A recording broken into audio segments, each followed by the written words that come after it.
Hi, I'm Brian Jordan, and you're watching On Deck with Tyler Redmond. So I got a call that said, this is Susan Bailey. And I said, yeah, but I'm sorry, I don't know a Susan Bailey. She goes, I'm Henry Aaron's secretary. And I went, yeah. She goes, Henry would like to talk to you. I said, yeah, okay. And he said, how would you like to fly down to Sarasota and look at our pictures? And I said, I would love to. He said, well, when can you do it? Jokingly, I said, tomorrow. He goes, okay, we'll take care of that. I'll meet you at the airport in Atlanta. Susan will have the arrangements. And then I get on a plane with Hank Aaron and fly down to Sarasota.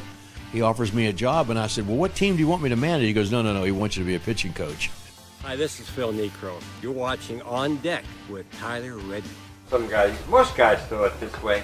Put the ball back in here, hands come around, and these two fingers come into the ball, and stiff wristed, no follow throw, and just a little up and goes in the bat. I hope there's no rotation on. The ball comes in there and does a lot there. It doesn't never do the same thing twice. This is Kyle Wright, and you're watching On Deck with Tyler Redmond. One of my favorite moments for your career as of right now is actually this past week. It was a show of confidence by Brian Snicker. He left you in the game after bases were loaded. Talk to me about that. Yeah, it was really cool. I went back and I saw that clip on Instagram several times. I'll be honest, I went back and I watched it numerous times. Kind of gave me chills a little bit. It was just really cool. I was kind of lost my command a little bit there. Still made some good pitches, but was definitely getting a little tired. So whenever he said, basically left me in the game, I felt like that kind of gave me what I needed to get me over the hump to make a good pitch, get a ground ball back to me, and get out of that inning. This is Matt Olson. You're watching On Deck with Tyler Redmond. Yeah, it's a pretty cool experience. Not everybody gets this opportunity to kind of set up their roots and be somewhere long term that they grew up and have family and friends. So it happened pretty quick there in spring training, and it was just an opportunity that my wife and I and my family thought that we couldn't pass up. So just jumped on it, and it's been a blast. Says, Chief, why don't you race Ralph Garr? I said, okay. Said, Ralph Garr wants to race you too. So we started on the first base line on the outfield line. We started, bam, took off running. I beat him by 3 foot. Mike Fulton-Evers here. You're watching On Deck with Tyler Redmond. I'm Kelsey Wingert, and you're watching On Deck with Tyler Redmond. Hey, this is Andrew. Hello, baseball fans. You're watching On Deck with Tyler Redmond. Welcome in, everybody. Thank you for tuning in tonight. Opening day is here. Baseball fans can rejoice. And one of my favorite days of the year for obvious reasons, baseball is officially back. We've been with you all through spring training. We're going to be with you all throughout the entire playoffs as well. Glad to have you back. Glad to have baseball back. Glad to have the Braves back. Glad to have my voice back. We've been battling some allergies. We're finally almost through it. I have one singular cough drop if needed, but I think I'll be all right. We got a lot to talk about. Big game today against the Padres. Day one of a 4-game set against San Diego. So obviously we, have a long road ahead against the Padres, but I thought there were some good things to take away. I thought there were some bad things to take away. The worst of which was, of course, the loss. Of course, the Braves do lose today's game 7-4 to the Pods. Not ideal to lose game one, but there's 161 more, luckily. In terms of the pitching, let's talk about that for a second. I would say on the pitching side of things, outside of Hector Neris, the Braves were actually pretty good. Chris Sale, 5 solid innings. He did give up 3 runs, but I thought altogether he seemed to really settle in and be more along the likes of what we expect out of Chris Sale. After that first inning, you give up the leadoff hit to Tatis. He's on the base paths. He's fast. He steals 2 bases. The threat is just immediately on you. Beyond that, I thought he really flipped a gear about the second and third inning and looked more like himself. He was able to get out of some big threats later on, especially in the fourth and the fifth inning. I mean, look, it's opening day. He's going to have his struggles. Most pitchers will. I mean, if you look on the Padres side of things, it could be worse. If you're Michael King, I mean, he only threw 2 2/3. So what today does do for the Braves is pretty simple. It does weaken their pen, and I know a lot of people are going to be saying, do we really want to point fingers at a bullpen right now with what Hector Neris was able to do today? But keep in mind, they used a total of 7 relief pitchers today. They used a total of 6 relief pitchers today, 7 total, including Alec Jacob, Yuki Matsui, Jeremiah Estrada, Wandy Peralta, who did pick up the win today, Jason Adam, and Robert Suarez. So a lot of arms were used. That does not mean that we won't see some of them tomorrow. That does not mean they're unavailable tomorrow necessarily, but you got to think at least a couple of them are going to be off limits. As for the Braves, I mentioned Hector Neris earlier. Yeah, I mean, if there's a finger to point blame at, it would probably be directed at Hector Neris. He did not record an out. He gave up 3 runs on 3 hits. Not ideal. Aaron Bummer came in to clean up the mess. He gave up a run as well. So that's 4 runs in the final 2 innings there that the Braves gave up. Grant Holmes acted as the closer today. We knew that he was going to be used in a lot of different roles.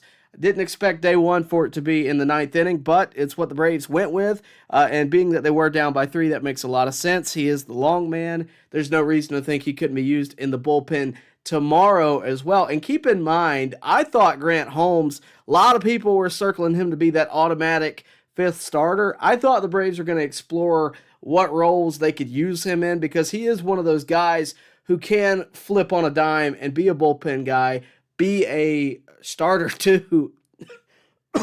Excuse me, a starter as well. So he can play both sides. And I think he's probably the best man for that job. And we saw it today with the 9 spot being given to Grant Holmes. So I think we'll probably see him primarily be used in the pen and maybe as a spot starter. You never know how things are going to go. I've kind of circled A.J. Smith-Shawver as my favorite to be that 5th guy once everybody is healthy. So eventually your rotation will look like, Sale, Strider, of course, Reynaldo, Spencer Schwellenbach, and then A.J. Smith-Shawver is my pick. Right now, being that you're down Strider, you're probably going to have A.J. there, and Grant Holmes still very, very well could be a spot starter. But being that he's being used as a spot starter and also a reliever, you may see him only go four innings or so, 3 to 4 innings as his starting role. But we'll have to wait and see. There's still a lot of ways this can go. The Braves could go with a bullpen game. That is possible. So we'll have to wait and see. All in all today, I thought it was actually a pretty good game. I hate that, Neris starts his Braves career the way he did, but there's a lot of good to be taken away too. Ozzie Albies homered, nearly homered twice. Riley homered. The Braves were on the base paths quite a bit. There's a lot that can be taken there. I mean, to put up 4 runs in the first few innings is a good sign. I think that everybody can circle a loss and go, well, they lost the game, what's it matter? But again, there's good things to be taken out of it. Drake Baldwin almost blasted one out of the park for his first MLB hit. It got robbed, but it could have been his first hit as a homer. We're still waiting on that hit, I believe. And yes, we are. He did get a walk today, got his first career walk. But I thought he overall was well behind the plate. I thought he was fine.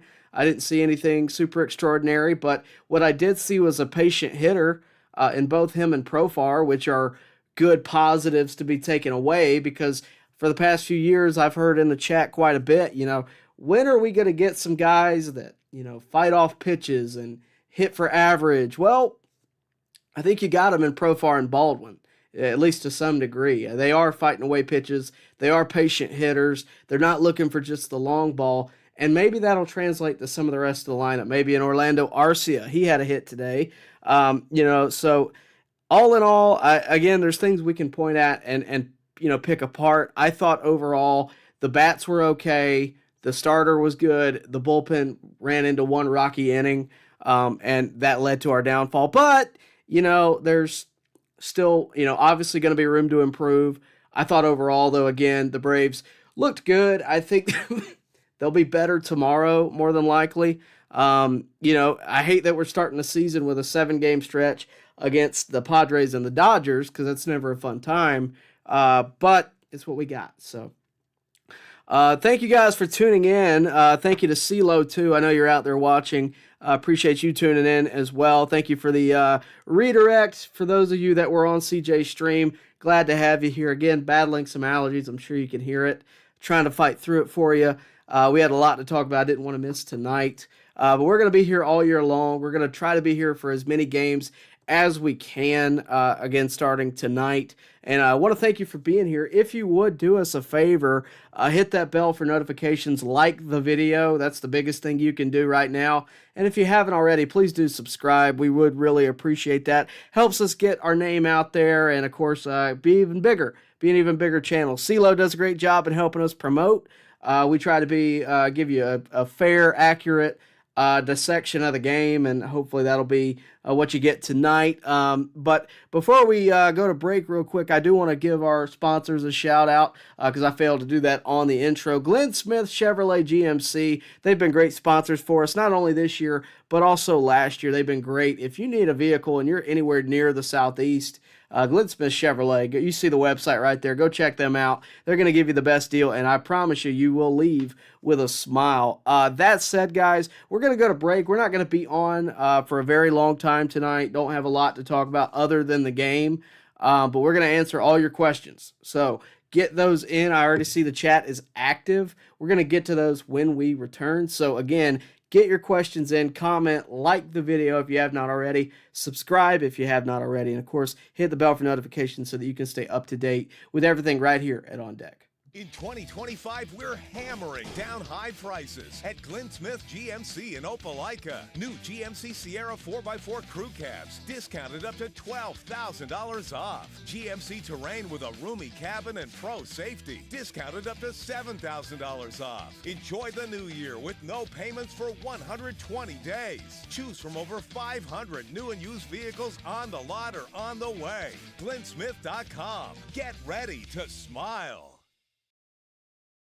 In 2025, we're hammering down high prices at Glenn Smith Chevrolet in Opelika. New Chevy Silverado 4x4 crew cabs, discounted up to $12,000 off. Brand new 2025 Chevy Equinox, the compact SUV with high-tech features, discounted up to $5,000 off. Enjoy the new year with no payments for 120 days. Choose from over 500 new and used vehicles on the lot or on the way. GlennSmith.com. Get ready to smile. And let's get to those comments really quickly. Tyler Hunter says, we'll get them next time. Next time is tomorrow, so let's hope so.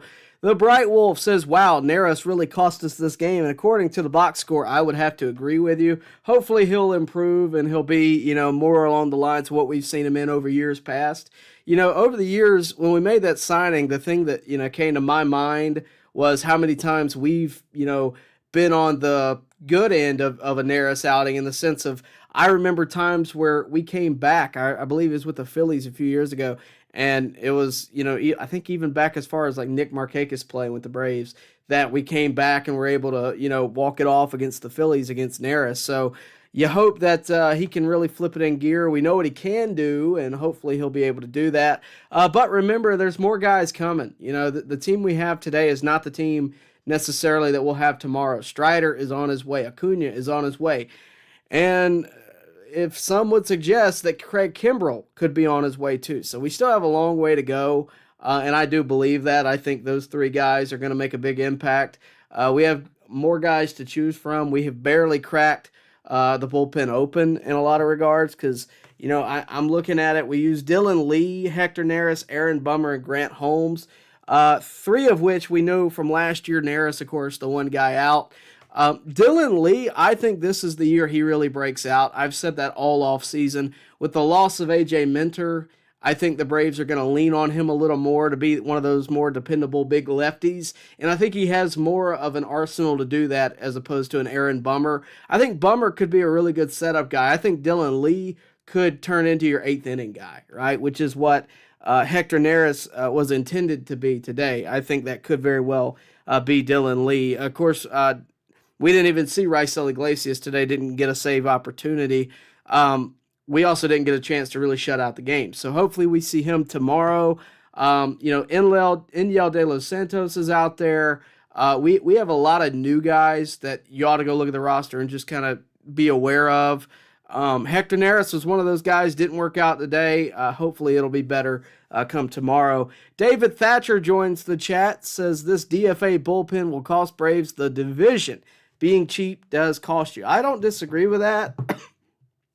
I think we have more to offer than a DFA bullpen. I don't think that's exactly what we are. I think we're better than a lot of people are giving us credit for right now. I think, the pieces we have, a lot of people just don't realize the potential that's there. Like I mentioned Dylan Lee. I mentioned Grant Holmes. I think Grant Holmes is going to be a valuable piece of this bullpen. I think, obviously, Raisel Iglesias. If you actually look at the team at full strength, which I think I still have that somewhere saved, if you'll give me just a second, I think, this is going to be your full strength pitching staff. And I think, let's take a look at that bullpen real quick.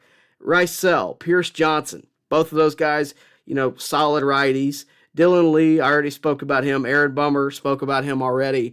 Daysbel Hernandez, I think, is actually going to be a really dependable righty. One that we don't have to pay all that much, but we saw what he did last year. There's no reason to think he couldn't be successful again this season. Hector Neris, not a good day today. Hopefully he has some better outings, but if not, we'll, move down the line. Now, Inyel De Los Santos is not on this list. He did make the opening day roster. I think that competition is going to be between Hector Neris and him because I think Craig Kimbrell will likely make the roster. Grant Holmes you see down there as well. I think it'll either be Hector Neris or Inyel De Los Santos that makes their way off the roster. It'll basically be who's successful and who's not. As of right now, Hector Neris has a big no next to his name. Hopefully that will improve sooner rather than later. But this team is going to be good.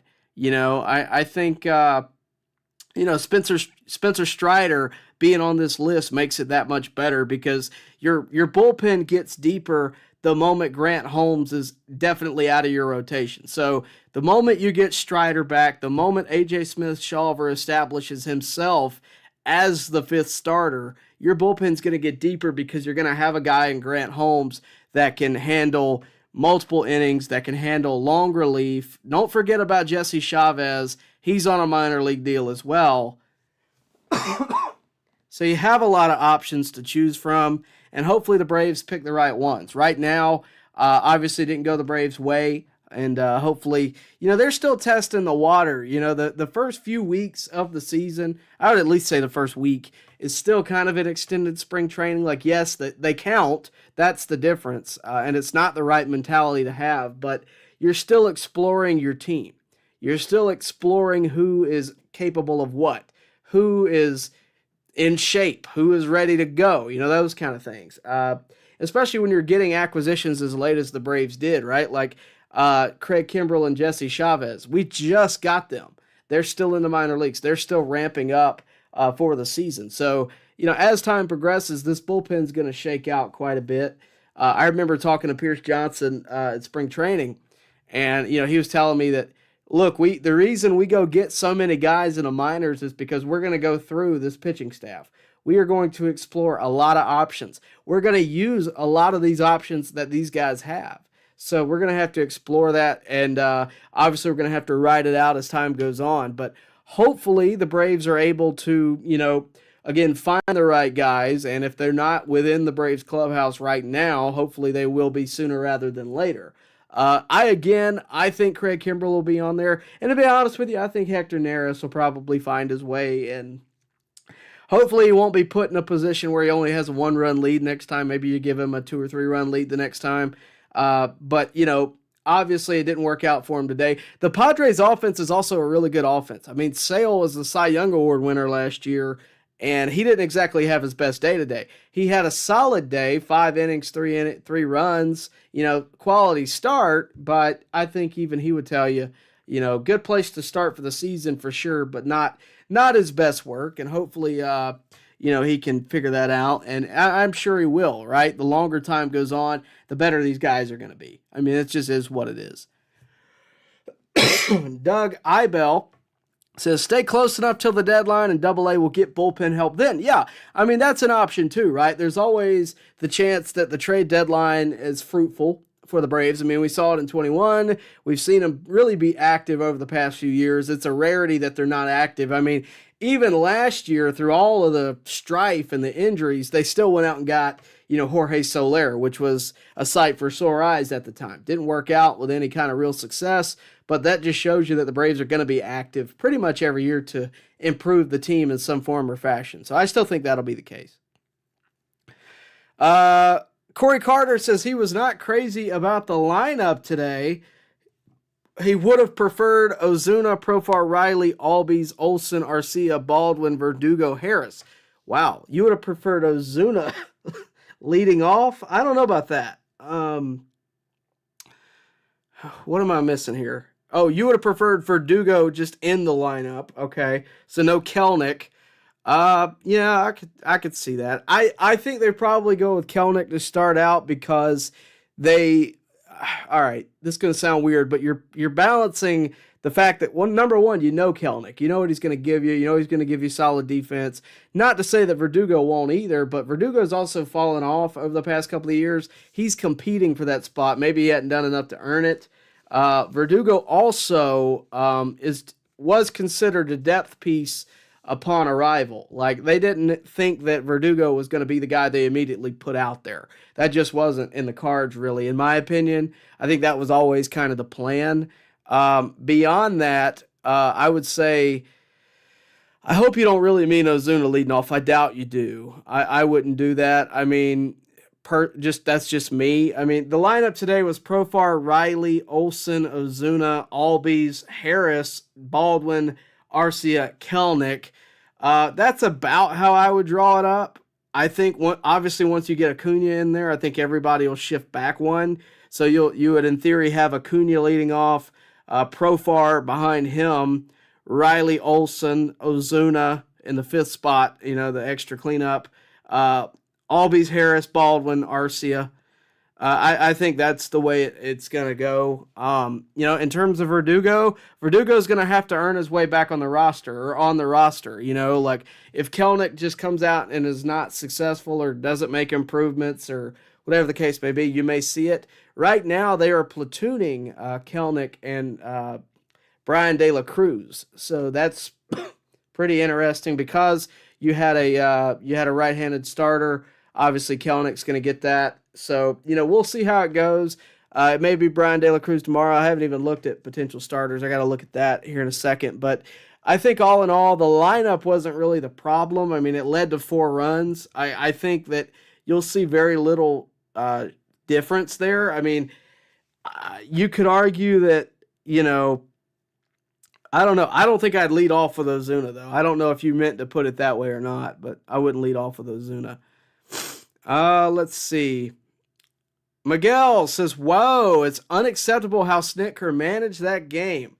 Why didn't he bring in Grant Holmes? Well, he did. He just brought him in a little too late for our liking, right? Like, I don't think it's poorly managed necessarily because the indications on Hector Neris were that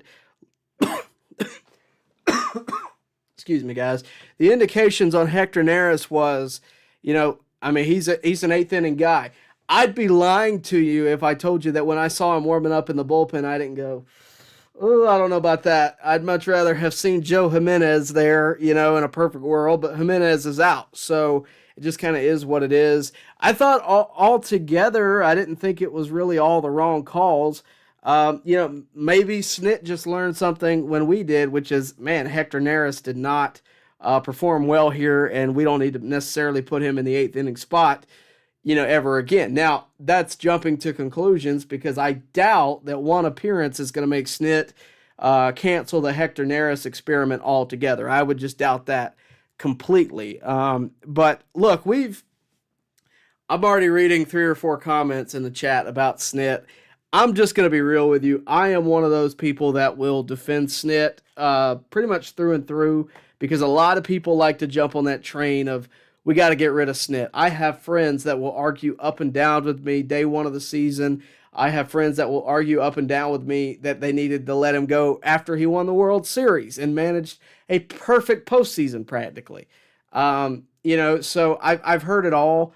I don't think that one game is going to get Snit fired. I don't think he's going anywhere. Look, you may get your wish because he very well may wrap it up at the end of this year. He is getting to that age where his contract's up. I think he's close to 70, if not already there. I think he's mid-60s. But he's getting to that age where he may just decide family's worth more than managing baseball and wants to spend time. That decision hasn't been made, but you may get your wish. And I think when that time does come, you're going to look back and say, man, those years that Snit managed were really good. Were really fun to watch. And we're really, I think you're going to look back and look at it in a lot of light in regards to how Bobby Cox used to manage. Now, Bobby Cox, Hall of Fame manager, does Snit have those credentials? I don't think so. I mean, he has a World Series. He'll be remembered in Braves fans' hearts forever. I don't know that he's a Hall of Fame manager. I think he's a Braves Hall of Famer, but I don't know that he's going to make Cooperstown. He could if he is there another 5 years or so. But he just doesn't have the win total, that kind of thing. I just don't know. It could happen. It's not impossible, but I'm certainly not for firing him in any way, shape, or form. I've never been that guy to jump on the coach, to jump on the manager, because I don't think that's how you fix problems. I think you fix problems by, attaining better players or your players performing better. It's, manager is a thankless job. I've said that probably 1,000 times on this channel.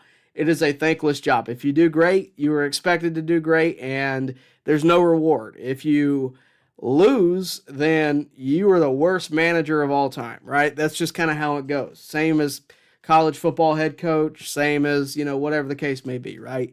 It's just not something that I jump to, and it'll never be something I jump to. Now, I have suggested, other managers get that call. I'm not going to name names, but I over the years, there's been, not even with the Braves, but just, there's been some times where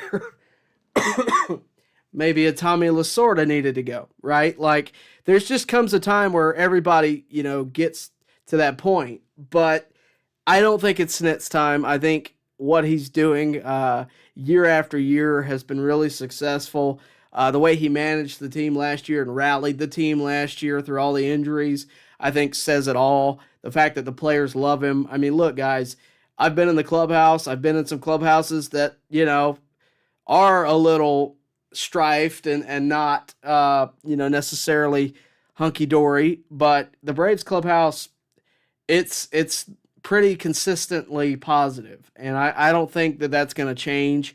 And I think it will change if Snit was to be, dethroned. I just don't see that happening.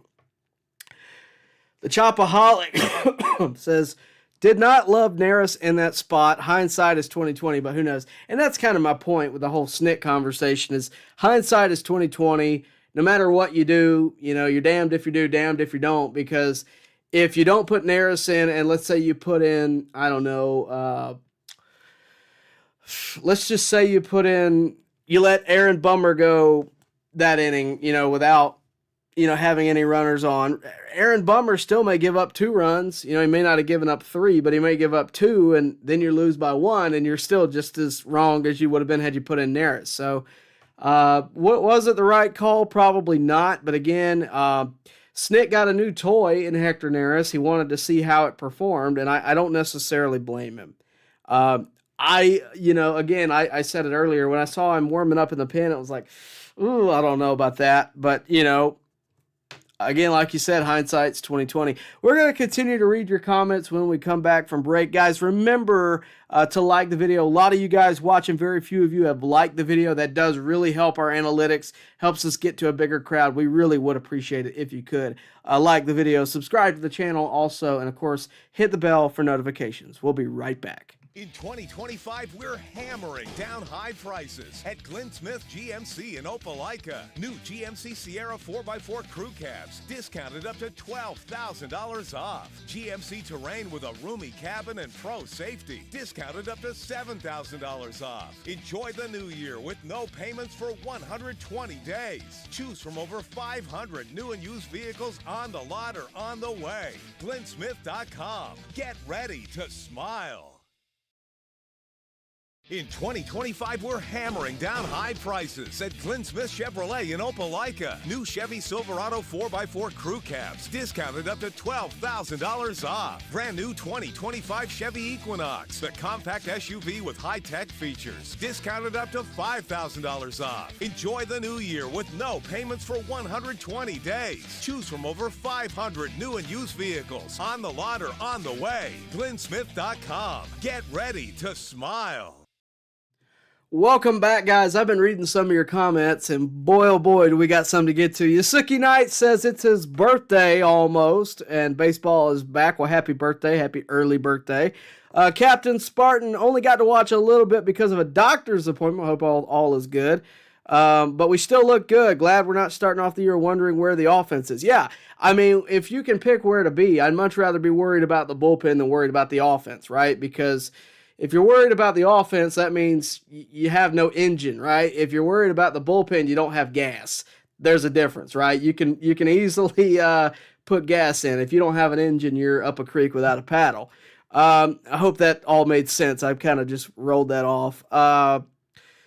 Jake Hobby says 7 years ago he allowed 3 for the Braves to lose. I knew I was recalling a moment where the Braves came back like in the 9th inning and walked it off. Corey Carter says, same as last year, the only hole I see is the left side of the pin. Double A and Snit have put together a great team. Yeah, I agree. I mean, if the bullpen's your biggest worry, it's a concern, but it's a concern that you can how do I put this? You can navigate a little easier than if your offense just goes flat like it did last year, right? And I don't think that's where we're at. I think the bullpen is not perfect, but it could definitely improve pretty easy. Jake Hobby says, Nicky Lopez pitched for the Angels today.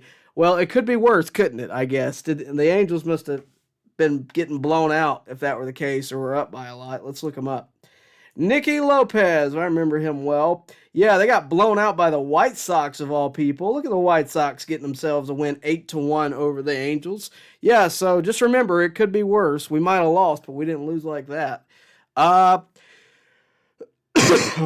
S.A. Locke says Kimbrel is not an answer. I didn't say Kimbrel was the answer. I said he's an option. I didn't say Jesse Chavez was the answer either. I just said he's an option. We have depth and bullpen, in the pen. I think our best guys didn't necessarily see the mound today, right? I think this early in the season, you have the right to kind of test the waters with some of the question marks, and Neris, is a question mark. We don't know what he's going to bring. He could turn into being one of the best relievers on the team by the end of the year, but I would have much rather seen Pierce Johnson in that spot if it was a do-or-die day, but it's not. You have a 4-game series against the Padres. You got to save some of your guys. I think, obviously, you were hoping for a Hector Neris scoreless inning. That didn't happen, but that's not to say that it couldn't at some point, that he couldn't turn and flip it over and, maybe figure it out. I don't think anybody is the answer in the pen. I think if you want the answer, obviously you're going to have to fork out the cash. The Braves aren't willing to do that. Maybe they're willing to do it at the deadline, but whoever they could attain, they got. And this is who we have that we're working with. In terms of Craig Kimbrel, a lot of people... A lot of people thought he was done when the velocity went away back, 7-8 years ago with the Red Sox. Look at him now. I mean, he's built himself a Hall of Fame career. He figured it out. He evolved. I'm just saying, I'm not saying he's the definite answer. He wouldn't have signed a minor league deal. Neither would Chavez had they been the answer. The answer is Raisel Iglesias. If you could throw him in there every inning, we'd do that, but we can't. The bullpen is a fluctuating thing, and it will continue to be as long as bullpens are a thing in baseball. So I would say, Kimbrel's not the answer. Chavez is not the answer. but they could be part of the solution. They could be. It is something to consider. And every year I get told, Tyler, what did Duck say? If Tyler thinks Kimbrel is an answer for the lack of bullpen, there's more than wishful thinking. Tyler is smoking the hopium. Well, what I'm smoking is none of your business. But here's what I will say. Every year I hear that. Every year I hear that the sky is falling, right, after we lose game one. I hear that a lot. And I'm not saying you're doing that. I'm just saying I get the snit hate all the time. You know how many text messages? My phone's getting blown up right now. Do you know how many text messages I get from my friends about, Tyler, it's finally time for Snit to ride off into the sunset, or it's finally time for the Braves to go buy somebody, and then like a week later, the bullpen has the best ERA in baseball? I'm just saying, things happen too regular for me to just count it out after game one. Now, if this goes a week and the bullpen coughs up 3 or 4 losses, I may say, okay, maybe we need to readjust and we need to hit the trade market as soon as possible and figure something out. Maybe we need to explore Hurston Waldrop, being in the pen. Maybe, there's things that you can do. But I really think the plan for the Braves is going to shape up 2 weeks in or a month in whenever Strider is back, which by all indications is going to be pretty soon. I think once that happens, your pen gets better because Grant Holmes is a solidified bullpen piece at that point. A.J. Smith-Shawver slides perfectly into that 5th starter spot. And, a lot of people, I saw chat earlier talking about, I thought Holmes was a starter now. That was never solidified. I don't think he will be. I never thought he would be. I think they were exploring that option and giving him the opportunity, but I never thought he would be a permanent starter.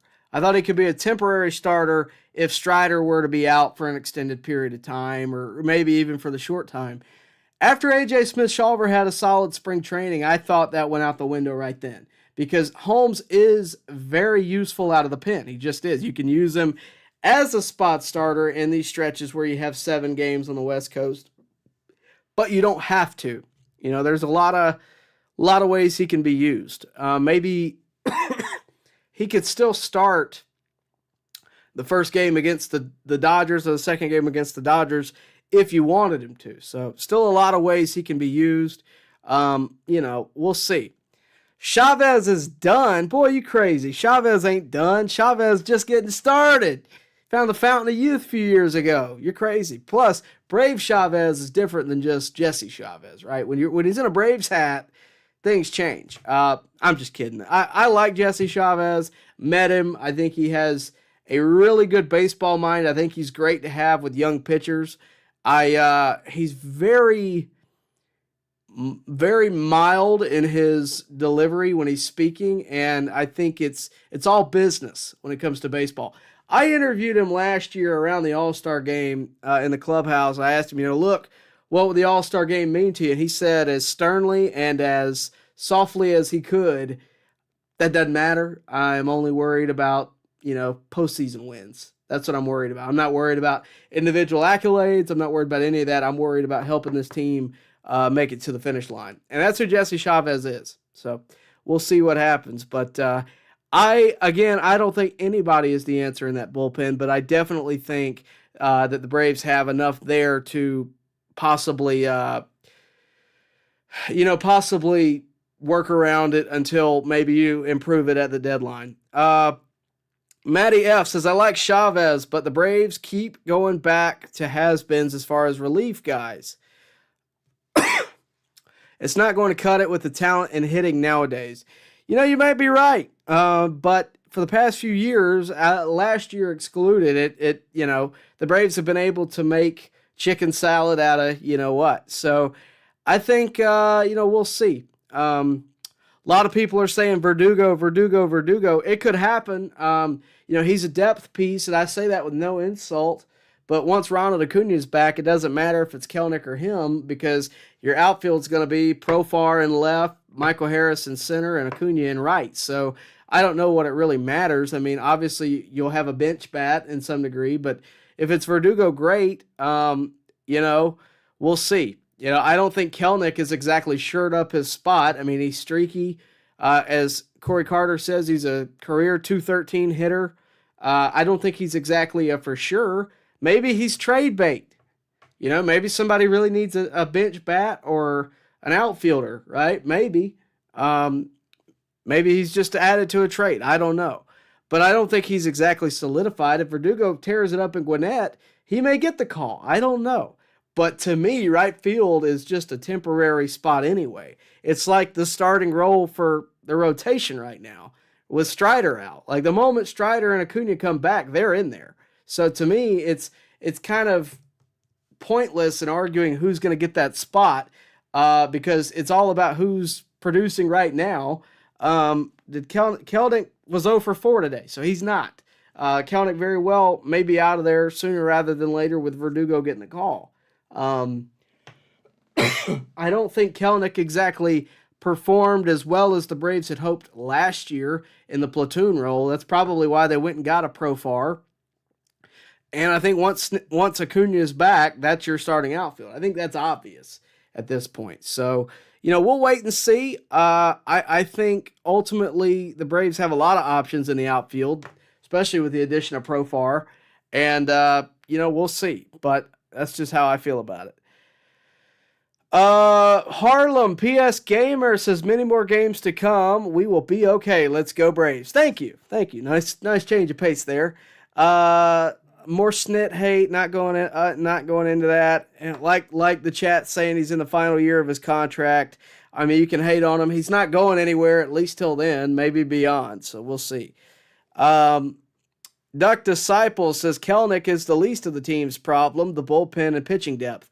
Well, if you were here last year, a lot of people would have said Orlando Arcio is the biggest problem the team had. So there's a lot of things you can circle that could be better. I don't doubt that. I mean, you could argue we could have a better rotation. Is that part of the problem? No. But, right now we have questionable spots there. Yeah, it could be better. It will dramatically improve once Strider is back and, that kind of thing. But there's a lot of things you can point at and say that could be better. Yeah, but you only have so much money to go around. And it's not that you're being cheap. It's that you only have what's in your wallet. And you only have what's before the luxury tax. And a lot of people, like to look at the Braves and go, well, the Braves can afford that. That's easy. It's easy to say that, but the Braves are competing also with some of the biggest buyers in baseball. The Padres are one of them. The Dodgers are one of them too. We all know that. And those are the first two opponents that the Braves have. Now, the Braves are one of them too. They're in the top 5, I think, still. They're one of the biggest spenders. So it's not like they're being cheap. It's not like they're Oakland. They're just, they have to be moderately responsible with their money. And that to me makes complete sense. So, it just kind of is what it is. Yeah, Corey Carter says Snit has won as many rings as Bobby Cox. Yeah, no doubt. He turned 70 this year. Personally, I lost my spot.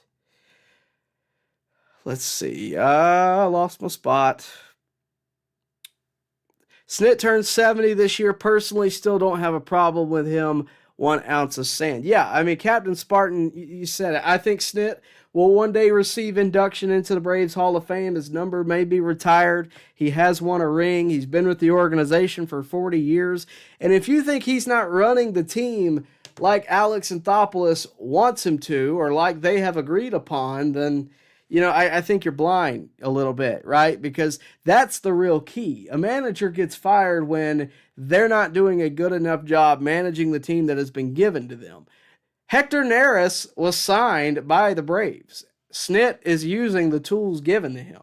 Now, if there was a culture problem, if there was a, just willingness to work problem, I think you might have a right to bring up the idea of getting rid of Snit and bringing in somebody young and maybe even bringing back Ron Washington. I remember when everybody wanted Ron Washington to be the manager. Remember with me. You remember that.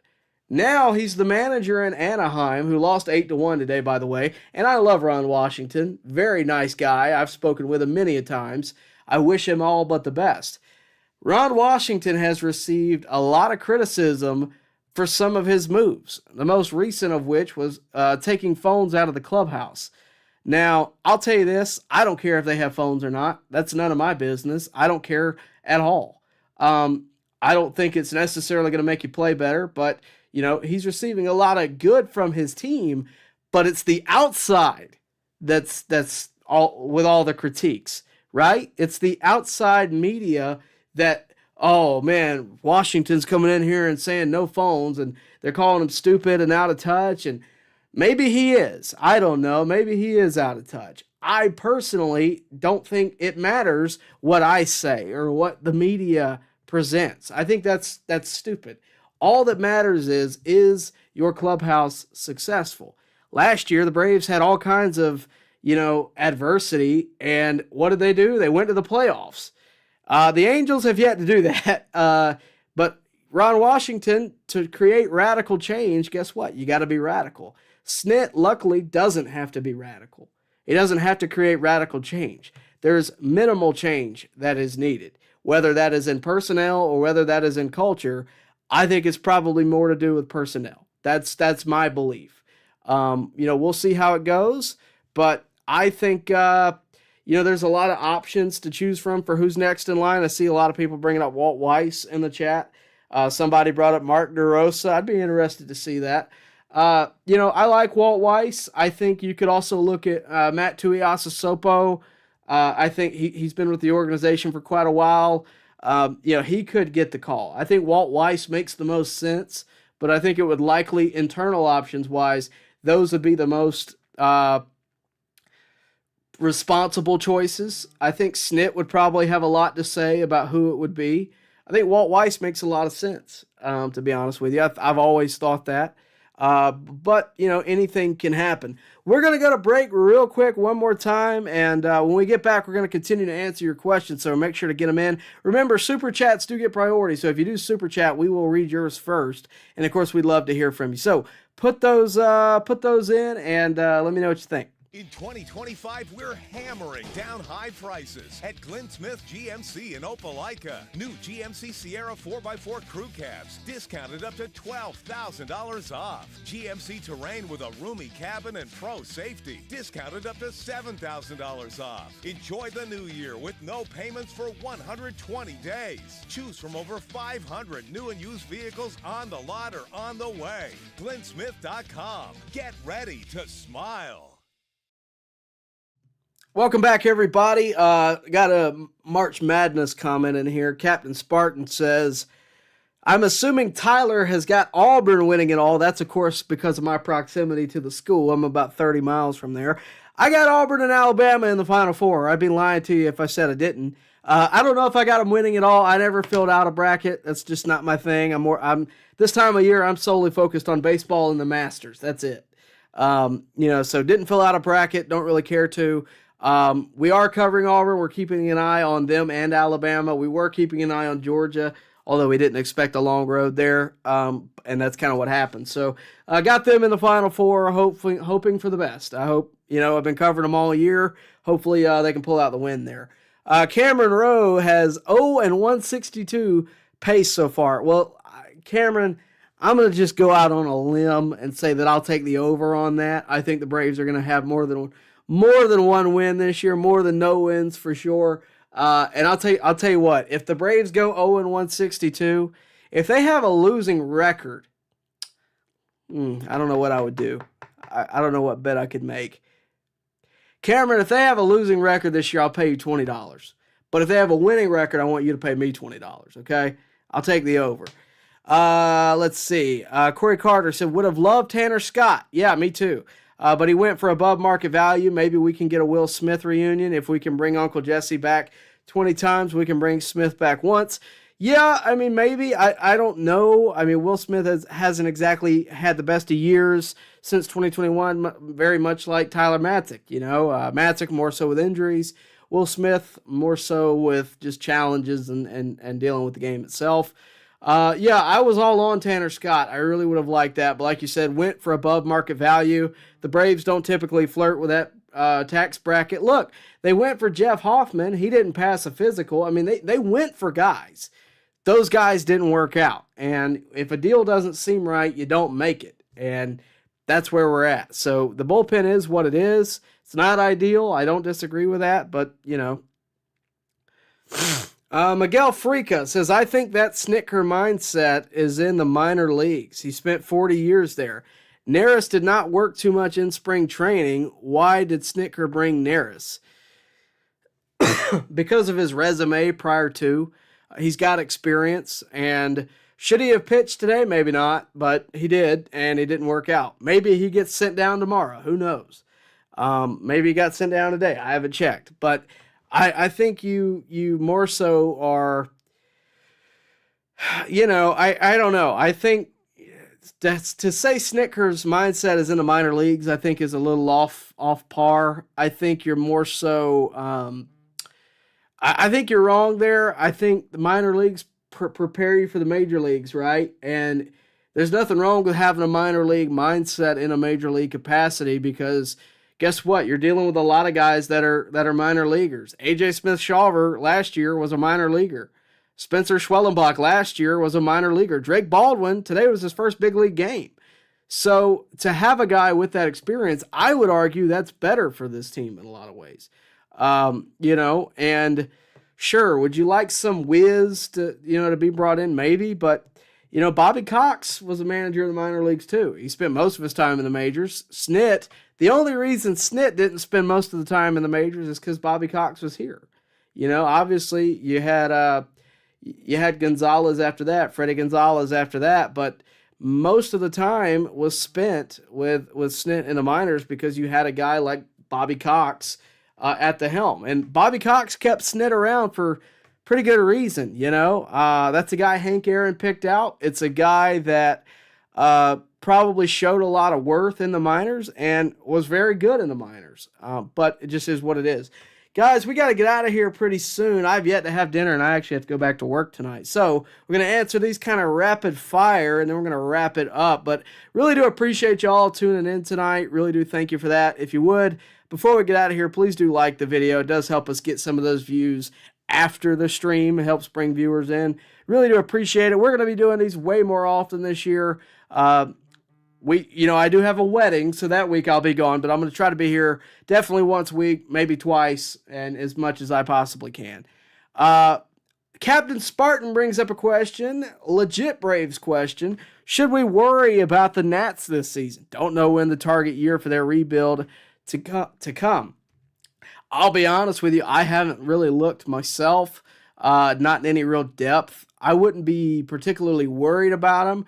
I think, them and the Marlins are kind of those residential lower tier teams in the NL East. I mean, I still think that your biggest battle is going to be Philadelphia. I think it'll be Philly and it'll be the Mets. Those are the teams that are investing in the product, and the Nats are rebuilding, but they're not investing a lot into the higher echelon of the team. They're more so focusing on the prospects, and that's not a bad place to be. I mean, look, we won the division in 2018, with a team similar to that. It's no reason to think that we couldn't, but we'll see. You're wondering how competitive the overall division is, and yeah, I think still the Phillies and the Mets are your biggest concern. The Nats are probably after that, and then the Marlins. We'll see, but that's kind of how I view it. David Robertson's still available, and I wouldn't mind that move if you can get him for the right price. But there's a reason he's still available. It's because he's not willing to take the deal that he's been offered, whether it be from us or whether it be from somebody else. The market value is what it is, and he's not biting. So if the Braves are going to have to answer to,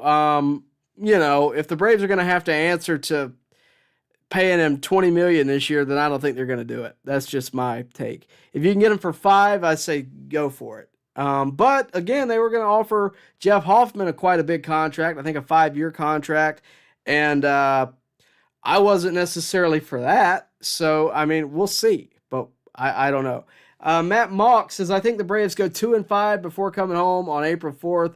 West Coast is a beast. It's also a lot to travel out there. It does a lot on the mind, does a lot on the body, that kind of thing. I don't know if they go 2-5. I would say at least 3-4, at least. And if they do, I think they'll be much better once they come back home. I wouldn't mind them going 4-3. Although, like you said, I mean, who really knows? You're playing two of the best teams in baseball, and granted, the Braves are one of the best teams in baseball, and I'll stick by that.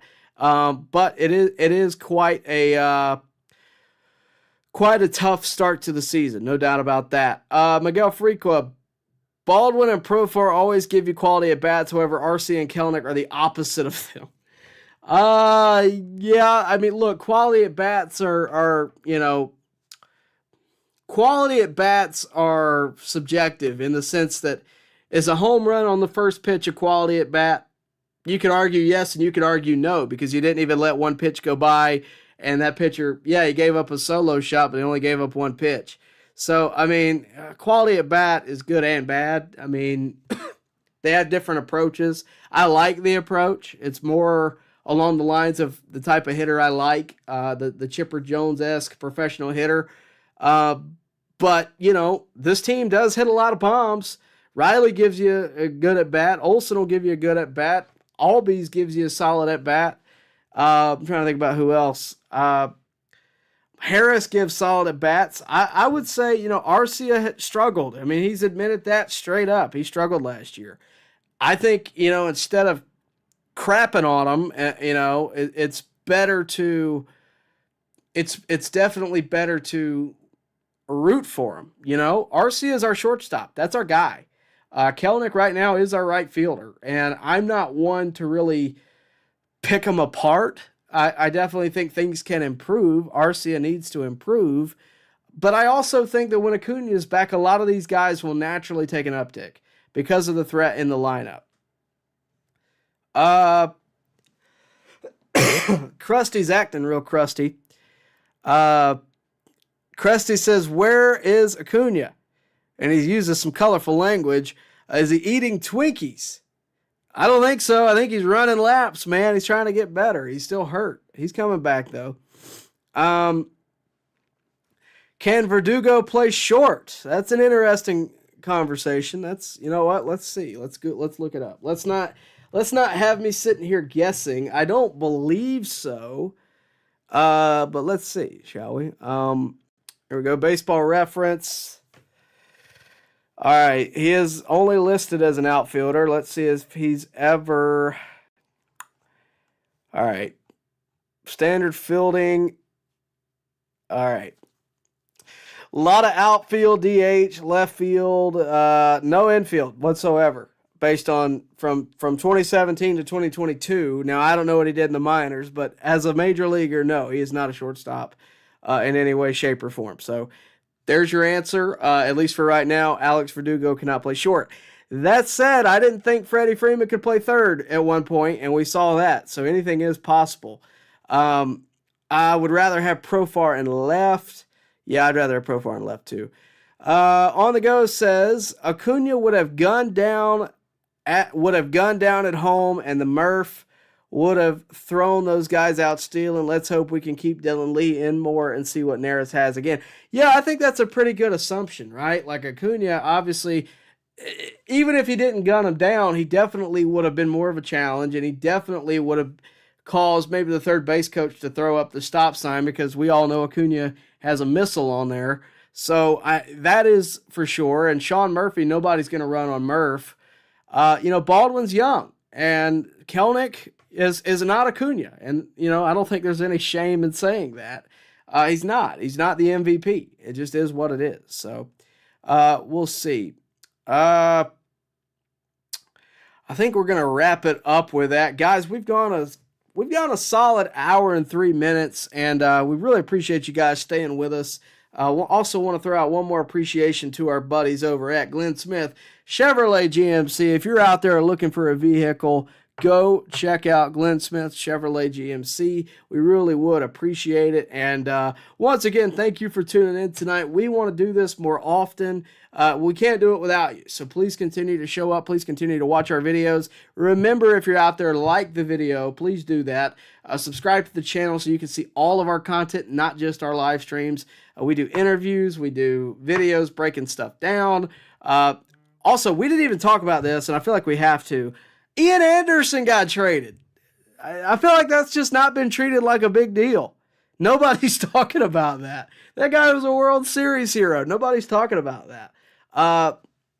That did happen. Yeah, that was a big deal. I don't know how I feel about it. I'm not surprised. He didn't have a great spring training. He's been battling back from injuries. Change of scenery would work, I think, with him, and hopefully that's the case. But, yeah, I mean, we'll see.